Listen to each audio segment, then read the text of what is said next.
Hello, my friends around the world. Um, this video, I want to talk about the difference between humans and humanoids according to Access Consciousness. Whether it's true or not, who knows? But I've been finding playing with this idea helps me out a lot because I've always felt very different on this planet. Like I didn't belong here. Most of the people are pretty closed-minded and pretty asleep and sleepwalking. So it makes sense that maybe there's two different species on the planet. And they look the same, but they just function differently. One of them are humans. How you can tell you're a human is if you've pretty much been in the same job all your life. You always do the same thing. You always get on the same train. You always take the same bus. You always park in the same parking space. You always park the same way. You always make the same lunch. You always go to the same. You're just pretty much a creature of habit, and you just do it because that's the way you do it, because that's the way it's done, and you just follow the rules, and you don't speed, and you cross all the T's, and you dot all the I's, and you just play by the rules, and you don't ask questions. You just know everything. You know the experts are right. So you believe in MDities. The doctors know best. And then there's the people who question everything, and we call those humanoids. And they always think there must be something else possible on this planet. There's always another way to do it than the way it's done. And that's how I've always been all my life. So I figured something's freaking wrong on this planet, or I don't belong here. And as soon as I realized that there's a certain percentage of people that are humanoids and a certain percentage are humans, that made a lot more sense to me. So whether it's true or not, I don't really give a shit. But anyway, it makes me feel happy because I don't need to fit in with the humans. Gary Douglas talked in Copenhagen, the Nine Trannies, and in the class he talked about most of the diseases that wipe out large populations. They don't affect the humanoids, they affect only the humans. So he says the Black Plague, I think it was, in Europe before the Renaissance, it supposedly, in his mind, killed most of the humans and left mostly humanoids, so that's why the Renaissance happened. So if that's true, that's kind of cool. So in that, if that's true, he says all these plagues that are coming and all these different diseases, don't worry about them because they're not. If you're watching this video and you haven't turned it off, you probably are a humanoid like I am, so they're not going to affect you anyway. So anyway, you function differently than humans, which is cool.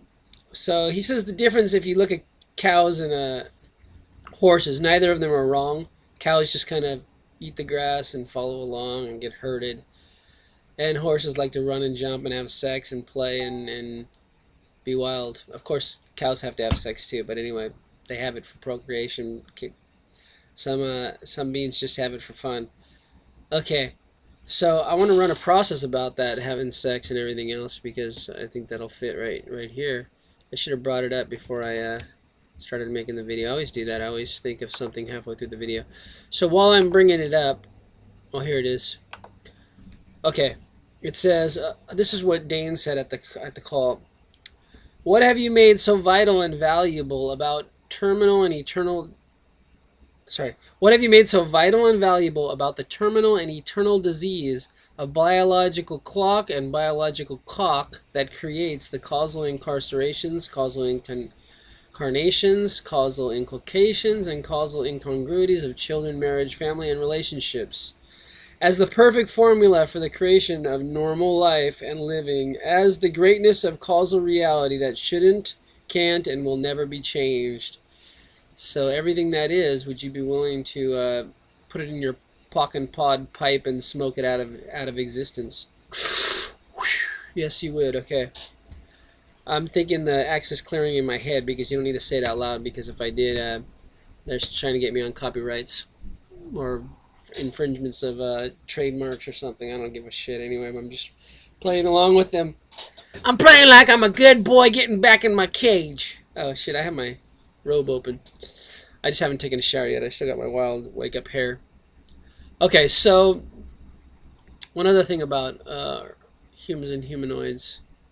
So a lot of species, some biologist or something was at an access call, and she says that makes total sense because there are usually two species look the same in most animals. So They just function a little differently.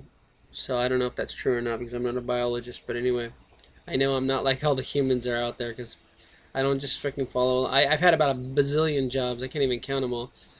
If I do a job more than 2 years, it's too long. I gotta quit. I've been there too long. I can't believe I've been in Japan for 12 years. That's freaking way too long. But of course I lived 1, 2, 3, 4. This is my 5th place living in 12 years.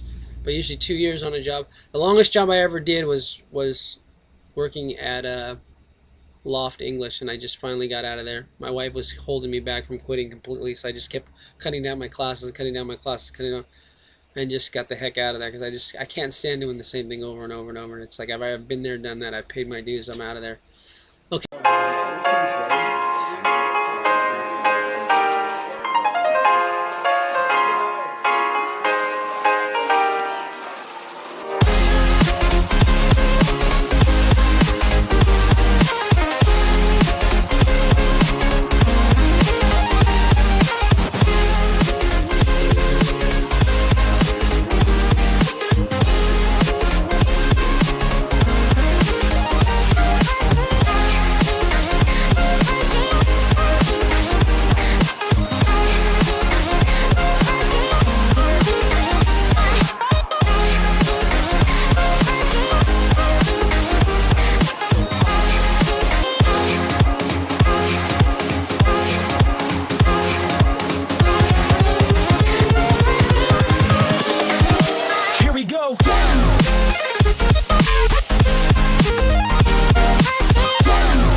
Margie, stay.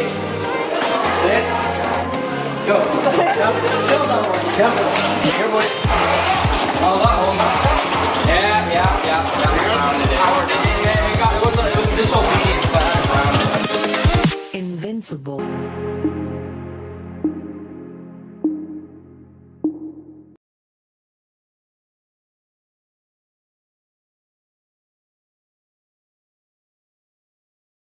Suffering from vision loss so severe that you can't tell whether it's dark or light, whether an object is moving or stationary, is devastating. For more than 1 million Americans, this is reality. Now there's hope for restoring vision using a retinal implant.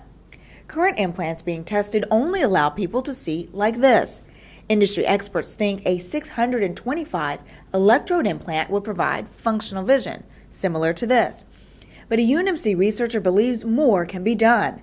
A 3200 electrode retinal implant will contain a high-resolution image processor, allowing patients to fine-tune vision. And here's how it works. First, a wireless implant is surgically attached to the retina. A camera in the eyeglasses captures images and transmits the information wirelessly to the retinal implant, which stimulates the individual's functioning retinal cells to send the information to the brain. The brain then interprets the images. This retinal implant will benefit Americans suffering from vision loss.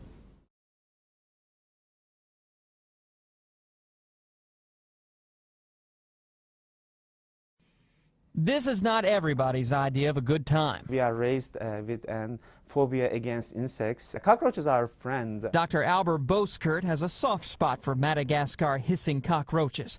He's an assistant professor in computer and electrical engineering at NC State University, and he's working to turn these insects into cyborgs. We implant electrodes to their antenna, and we send tiny pulses, very, very small pulses to their antenna. As it walks, the insect feels the pulses, believes they're obstacles, and moves to avoid them. It took a few tries, but Boskert and his assistant found a cockroach that walked the line.